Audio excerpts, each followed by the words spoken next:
उपराष्ट्रपति जगदीप धनखड़ ने हाल ही में अपने पद से इस्तीफा दिया और जगदीप धनखड़ के इस्तीफा देने के बाद एक कई खुलासे हो रहे हैं। लेकिन क्या जगदीप धनखड़ को उपराष्ट्रपति पद से हटाने के बहुत पहले से प्लानिंग भारतीय जनता पार्टी कर रही थी? क्या पहले से गुजरात लॉबी की तैयारी थी? ऐसा मैं क्यों कह रहा हूं कि पहले से ही जगदीप धनखड़ को हटाने का मन बना लिया गया था। इतना प्रेशर जगदीप धनखड़ पर डाला जा रहा था। जगदीप धनखड़ की सुविधाओं में कटौती की जा रही थी। उनके प्रोटोकॉल, जो सुरक्षा प्रोटोकॉल है, उसमें कटौती की जा रही थी, जिससे खुद ब खुद जगदीप धनखड़ नाराज बताए जा रहे थे। यहाँ तक कि वो ये भी कहते हैं कि आपने पीएम मोदी और राष्ट्रपति की तस्वीर देखी होगी, लेकिन उपराष्ट्रपति की नहीं देखी होगी। यानी कि सीधे तौर पर मोदी जी से उनकी नाराजगी साफ नजर आती है। और एक खबर और मैं अपने दर्शकों को उनसे जुड़ी हुई बताऊंगा, जो बहुत बड़ी खबर है कि कैसे उनका जो तार है वो जुड़ा हुआ है जस्टिस वर्मा के साथ में। इस खबर की तरफ आप ध्यान दीजिएगा।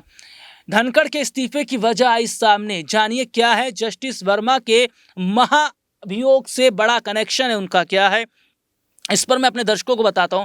धनखड़ के इस्तीफे का तात्कालिक कारण राज्यसभा में जस्टिस यशवंत वर्मा के खिलाफ महाभियोग चलाने का नोटिस नजर आ रहा है। गौरतलब है कि धनखड़ ने बतौर सभापति उस प्रस्ताव को स्वीकार किया था जिसमें विपक्ष के 63 सदस्यों के हस्ताक्षर थे। यह बहुत बड़ी बात है कि धनखड़ ने बतौर सभापति उस प्रस्ताव को स्वीकार किया था जिसमें विपक्ष के 63 सदस्यों के हस्ताक्षर थे।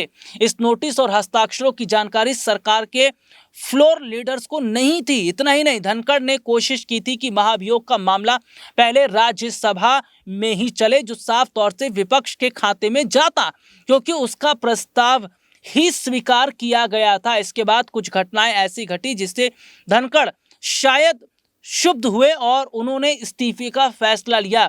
यानी कि क्या जगदीप धनखड़ की नजदीकियां विपक्ष के साथ बढ़ रही थी, विपक्षी लीडर्स के साथ बढ़ रही थी, विपक्षी पार्टी के सांसदों के साथ बढ़ रही थी, और जिस प्रस्ताव को हामी दी गई उसके बारे में बीजेपी आलाकमान को नहीं पता, सरकार के फ्लोर्स लीडर्स को तक नहीं पता था। देखिए, अपने दर्शकों को बताएं ये कितनी बड़ी खबर है जो ये निकल कर सामने आई है। दरअसल बीते मंगलवार को दिन भर जगदीप धनखड़ के इस्तीफे को लेकर अटकलें चलती रहीं। इसे लेकर कई तरह की थ्योरी भी चल रही है, लेकिन यह बात लगभग तय हो चुकी थी कि एक कारण जस्टिस वर्मा ही थे। सरकार की ओर से पहले ही घोषणा की जा चुकी थी कि भ्रष्टाचार के आरोपित जस्टिस वर्मा के खिलाफ महाअभियोग लाने की तैयारी है। यह पहले से चर्चा चल रही थी।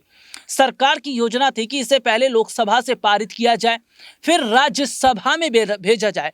लोकसभा में महाभियोग के नोटिस में नेता प्रतिपक्ष राहुल गांधी और भाजपा के रविशंकर प्रसाद और अनुराग ठाकुर के साथ साथ सत्ता पक्ष और विपक्ष के 145 सांसदों के हस्ताक्षर से यह साफ है कि सरकार इस मुद्दे पर सर्वसम्मति बनाने में काफी हद तक सफल रही। हालांकि राज्यसभा में लगभग 3:30 पर धनखड़ ने 63 सांसदों के हस्ताक्षर के साथ महाभियोग का नोटिस मिलने और इसकी प्रक्रिया शुरू करने का ऐलान कर दिया।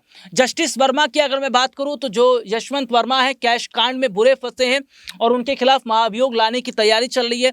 सरकार चाह रही थी पहले लोकसभा में बिल को पास किया जाए, फिर राज्यसभा में, लेकिन जगदीप धनखड़ पहले राज्यसभा में इस बिल पर काम करना चाहते थे, जो कि विपक्ष की यहाँ बड़ी जीत होती नजर आ रही। तो क्या यशवंत वर्मा को बचाने की यहां कोशिश की जा रही थी क्या?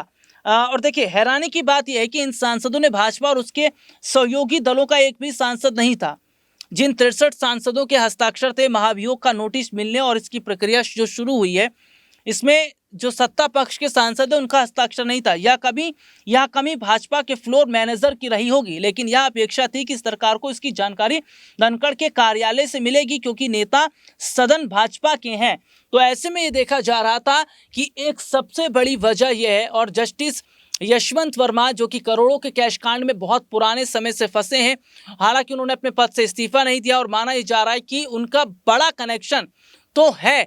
और ऐसे में देखा जा रहा, महाभियोग लाने की तैयारी तो चल रही थी, लेकिन पहले लोकसभा से बिल पारित तो फिर राज्यसभा से। लेकिन क्या विपक्ष के साथ मिलकर कोई बड़ी रणनीति यहाँ उपराष्ट्रपति जगदीप धनखड़ बनाते नजर आ रहे थे? और क्या शायद यही वजह है कि जो मौजूदा समय की स्थिति है वो ये बताती है कि क्या अब आने वाले समय में ये ज़ाहिर तौर पर जो चीज़ें निकल कर आई हैं कि क्या बचाने की कोशिश यशवंत वर्मा को हो रही थी, और अगर बचाने की कोशिश हो रही थी तो क्या शामिल थे क्या जगदीप धनखड़ विपक्ष के साथ में, और क्या यही वजह है कि बीजेपी उनके बीच अनबन हुई जो है उपराष्ट्रपति के बीच में, जिसके बाद में हम ये देखते हैं कि यहाँ जो इस्तीफा है वो जगदीप धनखड़ को देना पड़ता है। क्या ये एक वजह ये भी है महाभियोग की?